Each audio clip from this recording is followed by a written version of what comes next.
Nane pasti jauh ke sini. Teman-teman dari Jawa Tengah, dari Jawa Barat, Ibu Lina, dari Jawa Timur. Saya bingung harus ngomong apa lagi, karena hampir semuanya ini saya rasa sudah menyampaikan. Tetapi mari kita lihat sebuah gambaran yang sederhana. Anak-anak kita sekarang hidup dengan Google. Kita dulu tidak hidup dengan Google, kita mencari segala sesuatu dari guru. Anak-anak sekarang punya HP, punya gadget, dan dia mencari informasi dengan sangat mudah. Lalu pertanyaannya adalah, kalau gurunya tidak segera kita sejahterakan, kita angkat, ke depan murid tidak respect lagi kepada guru. Karena dia mendapatkan segala sesuatu dari Google. Mari kita lihat lagi sekarang gambaran yang sederhana. Saya terima kasih Pak Fahidin tadi menjelaskan mengenai daerah, bupati, bingung ini kira-kira anggarannya nanti dari mana.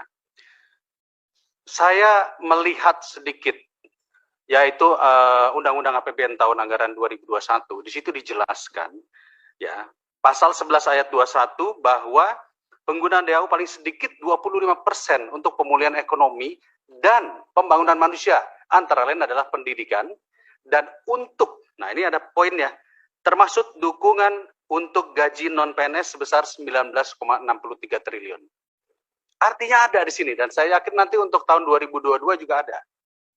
Masalahnya apakah ini sampai kepada daerah?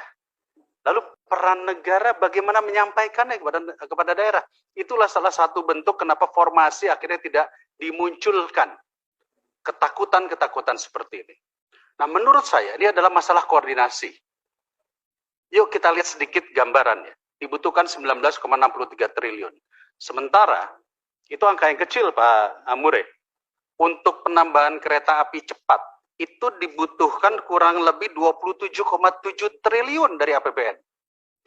Anggaran infrastruktur kita untuk tahun 2022 itu kurang lebih, penambahan modal negara untuk BUMN itu membutuhkan 55 triliun. Dan anggaran infrastruktur di tahun 2021 itu adalah sekitar 417 triliun. Jadi 19 triliun itu kecil. Jadi saya membayangkan dalam kesempatan ini, nanti kita pasti akan kita diskusi dengan Mas Menteri, tetapi saya ingin membayangkan, Pak Jokowi itu sudah sangat luar biasa ketika kemarin berbicara soal pinjol. Berantas pinjol. Oke? Pak Jokowi kemarin juga sudah sangat luar biasa ketika mengatakan bahwa PCR harus turun 300.000. Semua bergerak. Dan sekarang saya tunggu Pak Jokowi mengatakan, pangkat guru-guru itu UMR. Hanya dibutuhkan kata-kata itu. Daripada kita bertempur, berdebat terus-menerus, nggak ada selesai-selesainya. Nah inilah, saya pikir inilah yang kita tunggu-tunggu kebijakan dari negara.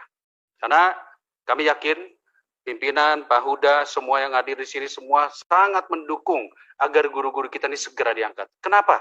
Kita butuh kok.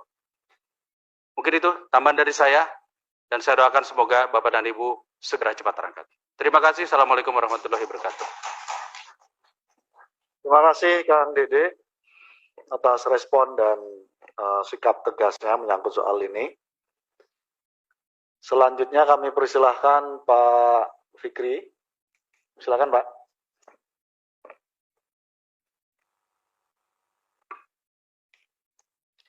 Terima kasih Pak Ketua. Assalamualaikum warahmatullahi wabarakatuh. Kang Dede, Mbak Agustina Widujeng, Pak Nur, Prof.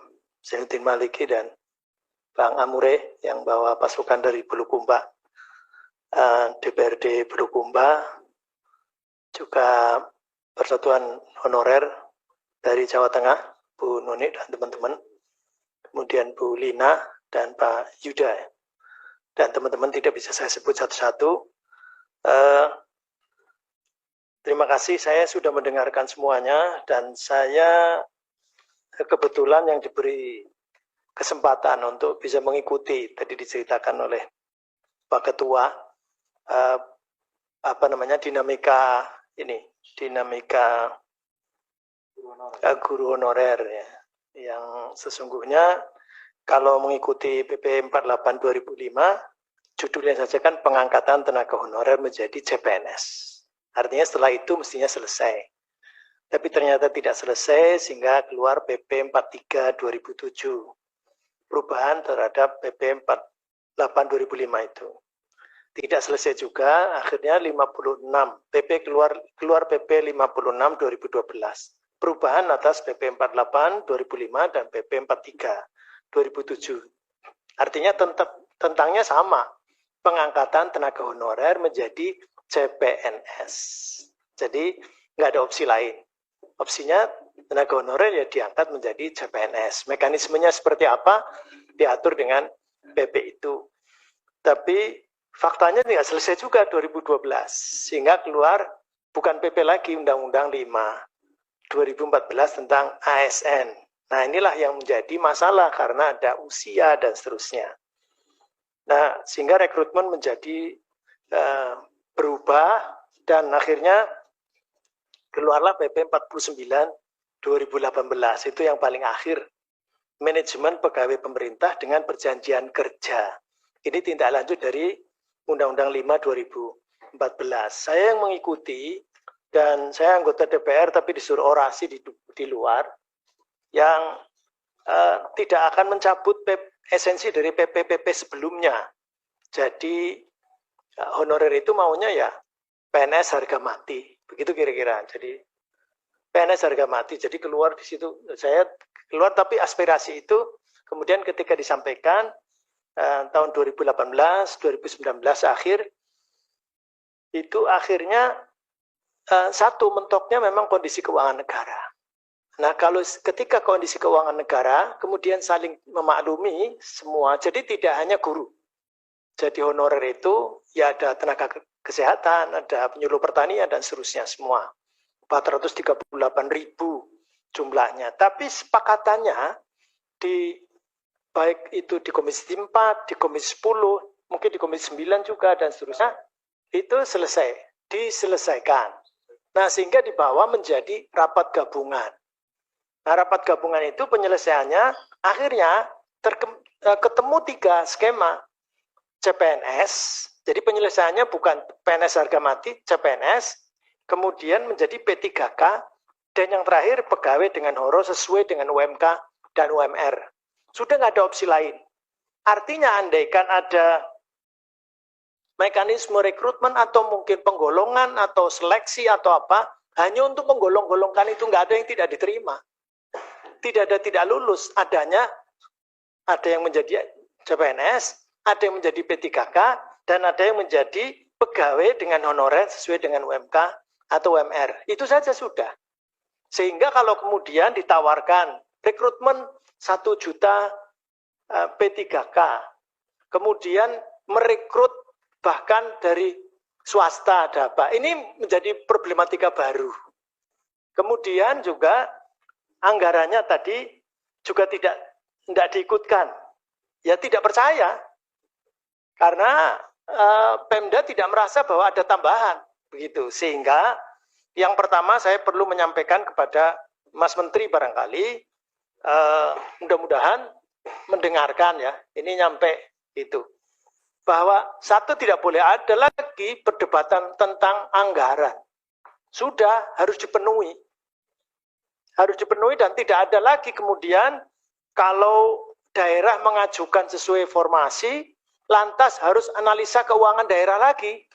Kalau analisa keuangan daerah lagi, maka tadi ada 8.000 berapa Bulukumba, kemudian formasinya hanya 196.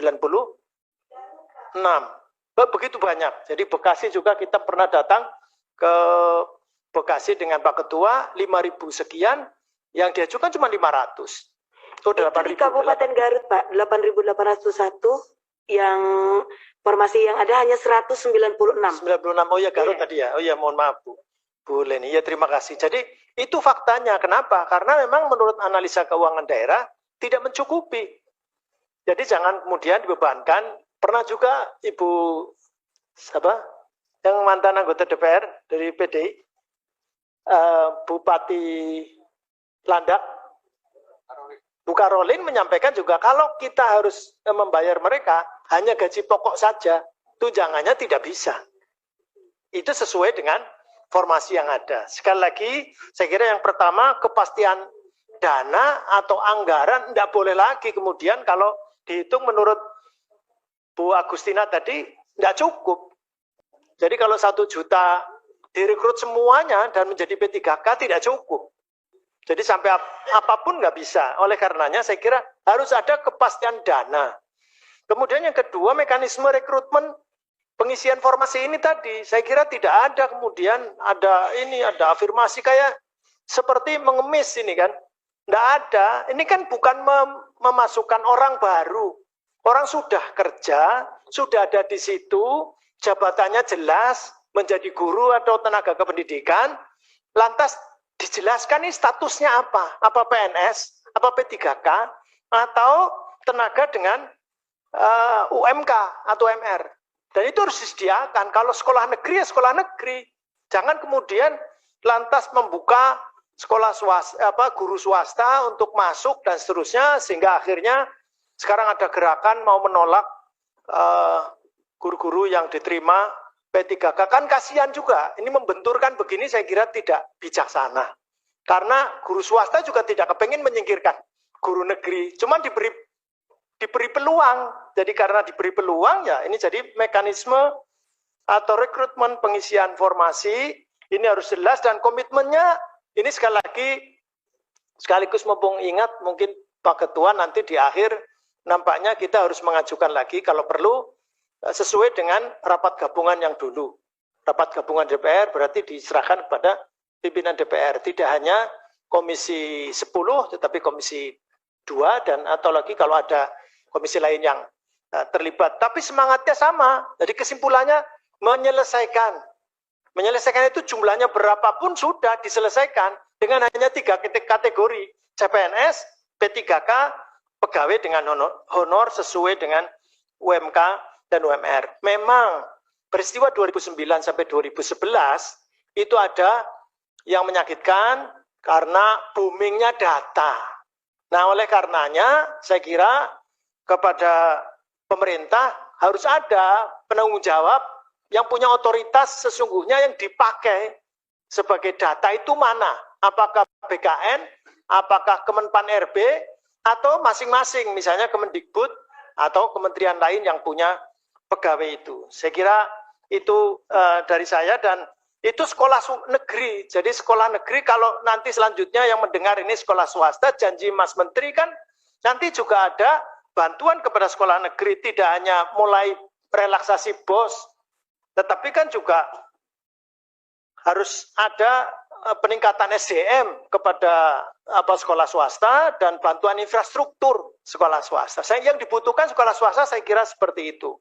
Bukan kemudian mencampur adukan dan membentur-benturkan guru swasta direkrut menjadi masuk menjadi guru negeri misalnya seperti itu. Nah, sehingga kalau guru negeri ya sudah honorer itu akan menjadi seperti apa? Yang semula sesuai dengan ruh dari PP 48 2005 ya hanya satu skemanya, tapi karena terbit Undang-Undang 5 2014 maka menjadi 2 dan karena kemampuan keuangan negara yang mungkin tidak stabil akhirnya ada 3.